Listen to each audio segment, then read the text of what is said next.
Okay mga ka-viewers, nandito na tayo sa loob ng Davao Beach Club. Ito na po yung sitwasyon dito. Ayan na po. Medyo mataas-taas na rin yung mga accomplishment nila. Mga Chinese at saka Filipino workers. Sipag kasi nila eh. Yung trabaho nila dito 24 hours eh. Iba gabi, iba at saka sa umaga. Ayan na po. And dito banda naka-standby yung yung wingspan ng Greenway. Yan. Dito na po yung ginauna nilang trabaho. Yan, yan ang binamadali nila ngayon.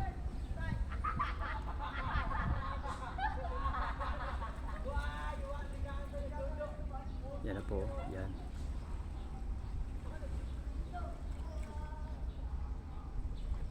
Yan na po mga ka-viewers ko. At saka dun sa Samal, maganda na rin yung accomplishment nila doon.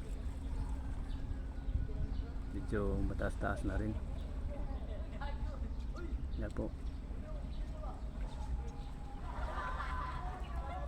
Okay mga ka-viewers ko, don't forget to subscribe my channel.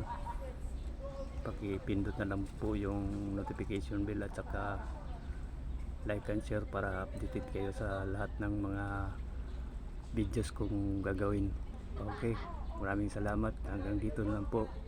God bless you all.